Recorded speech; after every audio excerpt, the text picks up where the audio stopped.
நான் எடுத்துடலாமா? எடுக்கலாம். எடுங்க எடுங்க பார்க்கலாம். போகவா இன்னைக்கு? இந்த சட்னி நேத்து பார்த்த மாதிரி இருந்தது. நேற்று வச்ச சட்னி தான். போகாக்கு இந்த சட்னி சாப்பிட்றீங்களா? போகாக்கு இந்த சட்னி நல்லா இருக்குது. ரவை தோசை வேணா ட்ரை பண்ணலாமா? ரவை தோசை வராது, சொன்னா கேளுங்க. ட்ரை பண்ணுறதா இருந்தால் ட்ரை பண்ணுங்க. ரவை தோசை நான் ட்ரை பண்ணுறேன். ரெடி பண்ணிட்டீங்க போல இருக்கு.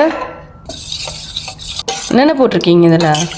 ரவை, அரிசி மாவு, கோதுமை மாவு, மைதா மாவு நான் சேர்க்க மாட்டேன். சீரகம், மிளகு, கொத்தமல்லி, கருவேப்பிலை எல்லாத்தையுமே போட்டு மிக்ஸ் பண்ணியிருக்கேன்.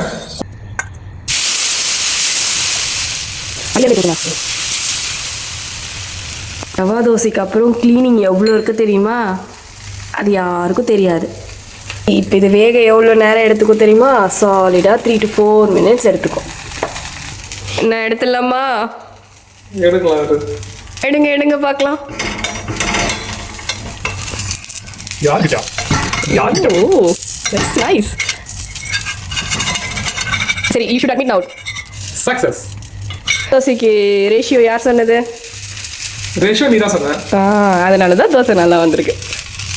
திருப்பி போடக்கூடாதா? திருப்பி போடக்கூடாது, அப்படியே மடிச்சிருக்கணும்.